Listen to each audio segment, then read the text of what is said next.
注意看，这是一辆在中国极有牌面，但在美国却极为罕见的车型，一辆来自大众的帕萨特，正被前后夹击，步步紧逼，眼看到期充电器就要上去 PIT， 老哥的操作却是超乎了阿 Sir 的预期。让我们来看一下这辆号称普通家庭天花板的车在实战中的表现如何。警灯一开，悠哉悠哉，赶快去拿纸，蹲下就开始。欢迎收看《最后的自由》，讲美国老哥最后的自由。现在，佛罗里达州的多个部门接到总台调度，前往98号洲际高速拦截一辆大众帕萨特。这辆车上有几位职业自助侠，基本上是看到什么就摸走什么，拉车门、敲玻璃，对他们来说是家常便饭。而这一次，好不容易调查到了他们的行踪，多个部门进行联合，准备将其一网打尽。明明看见了阿 Sir， 一辆皮卡还快速驶过，这并非是超速行驶的 NPC， 而是一辆无标识警车去前方做好准备。这奇怪的行为让老哥明显觉得情况不对，身后的氛围灯已经成功匹配，再多拖一会儿，只怕前方破胎器都已经就位。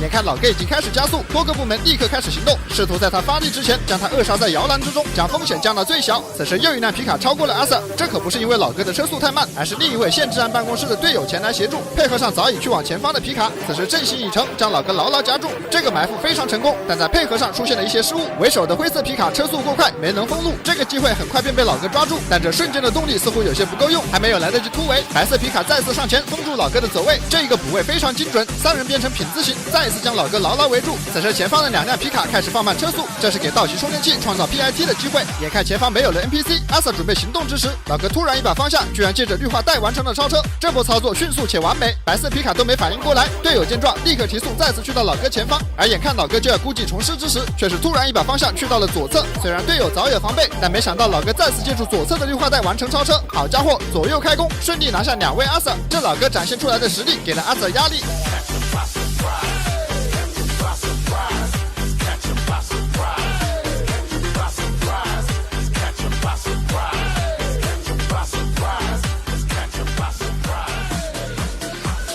刚才从两辆皮卡手上逃出来，已经证明了老哥的实力。现在让我们来看一下老哥的战力表。好，这老哥已经半只脚踏入了6星，果真是佛罗里达不养闲人。在这里你可以不活，但不能没活。此时前方出现一大波 NPC， 老哥的车速却是不减反增，看来是要展示才艺了。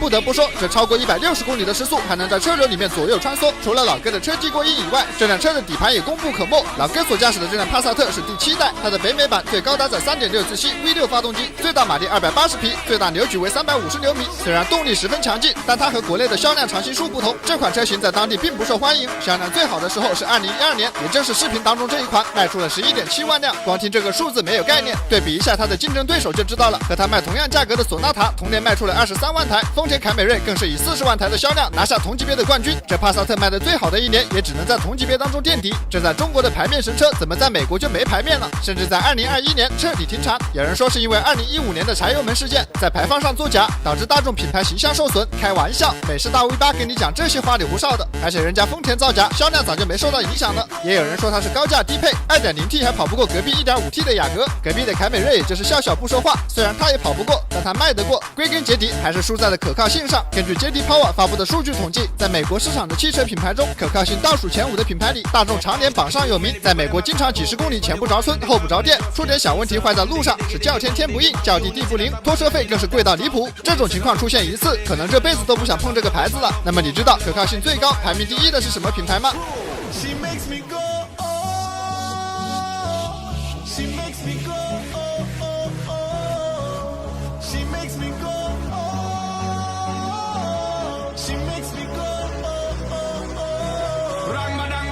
现在下高速来到市区，相比较高速，市区的车辆更多，而这老哥明显已经跑出了手感，带着阿 Sir 在街上兜兜转转，甚至开启了游龙模式。这里虽然车流密集，但还没有到无缝可钻的地步，于是老哥便开始了他穿针引线般的超车。这一波甩尾硬是将前驱开成了后驱，阿 Sir 也不甘示弱，借助氛围灯，用更优解的路线紧紧跟住老哥。两人的这般操作，不禁让我再次想起了驾驶思域的7星大佬，欠大家的直升机视角一直没做，但在座的各位先别着急，用妙界肩颈按摩仪至尊版放松一下肩颈才是当务之急。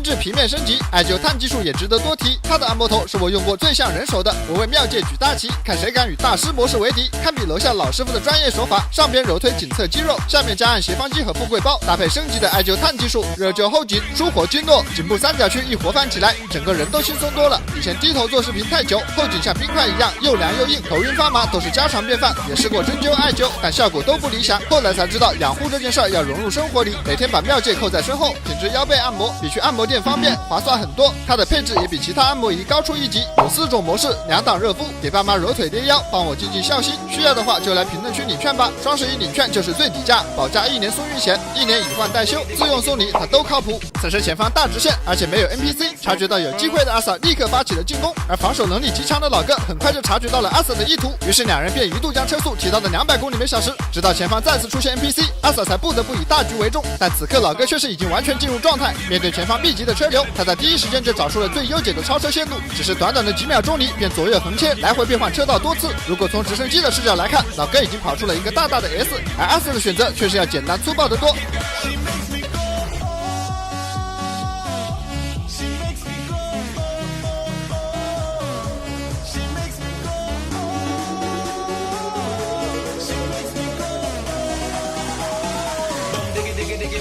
不愧是佛罗里达，确实是很久没有见到这么强的老哥了。在动力不占优势的情况下，却始终能立于不败之地。而这时老哥突然一个急刹车，衔接一个掉头，前驱车都被他玩出了漂移。而这个选择他很快便后悔，因为阿 Sa 不仅掉头的速度不输他分毫，更是利用起步更快的优势上去就给了他一个贴贴。好在因为速度不快，所以才没有失控。而这个 PIT 阿 Sa 明显有些操之过急，在 PIT 时，如果当前车的车速过快，阿 Sa 便可以用保险杠在他的侧后方轻轻顶一下，让他自己失控，不要有过多的停留。而速度慢则不一样，在找准位置后需要持续给油，顶住不松，直到老哥的车彻底横摆改变方向。当然这个操作极具风险，非专业人士请千万不要模仿。此刻阿 Sa 再次找到机会，上前一顶，却是打出了一个 miss， 得到了喘息的机会，老哥立刻拉开距离。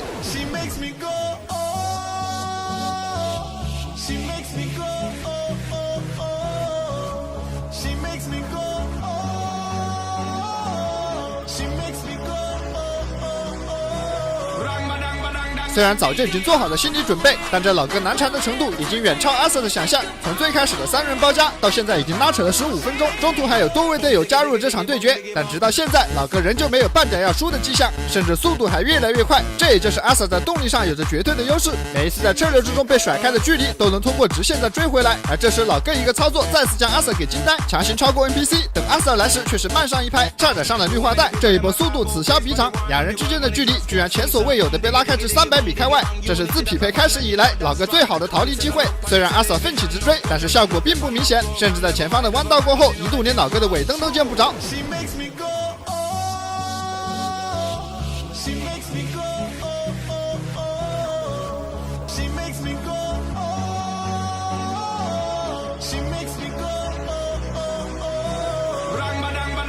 这还是头一次这么长时间没有看见老哥的尾灯。如果这时候前方再出现2个路口，阿 Sa 定当不知往哪走。而眼看老哥如此强悍，阿 Sa 也不得不准备后手，趁现在赶紧呼叫队友。避开前方的 NPC， 还能看见前方的小黑点。阿 Sa 大喜过望，立刻把油门喊死，车速来到了220公里每小时。在这最后的关头，两人都是豁出去了，没有车流，没有红绿灯。阿 Sa 把这辆道奇充电器发挥到了极致，在这2个急弯上硬扛离心力，成功先老哥一步突破自己，正式踏入6星的门槛。而在阿 Sa 出弯后，两人的距离大幅度缩短，这一下把压力再次交给老哥。不在战斗中晋级，就在战斗中陨落。感受到浑身充满力量的阿 Sa 对车辆速度的把控明显比刚才更加从容，只是说话间便已经来到老哥身后，将距离缩短到50米。这来势汹汹的样子让老哥是真有些顶不住了。错过了最佳消心机会的他，此刻已然有些慌乱。面对路口，他选择转弯而不是色盲模式，这下就和刚才的掉头如出一辙。被挡了一下的老哥提速本就不如阿 Sa 这辆车，此刻更是被阿 Sa 紧紧咬住，在没有机会贴贴的时候，始终保持2米的距离，提前观察路况，降档补油，避开左侧的 NPC， 上去就是一个贴贴。这回的车速够快，老哥救车时慢了一拍，最终撞上绿化带，遗憾淘汰。结束了这场近20分钟的追逐。当烟雾散去，阿 Sir 靠近一看，这么猛烈的撞击居然没有爆安全气囊，不过车身结构也没有明显的变形，车里的3人也都安然无恙。这一款的碰撞测试成绩倒是挺优秀。经过调查，开车的老哥名叫塔尔顿·约翰尼·贾巴尔，他将被指控肇事逃逸、损坏建筑、鲁莽驾驶、入室盗窃以及逃离警察等多样罪名。现在是时候通知车主来拿车了。那么本期关于大众帕萨特的实战测评到这里就结束了。这样的结果和你预想的是否一样呢？欢迎大家在评论区进行讨论。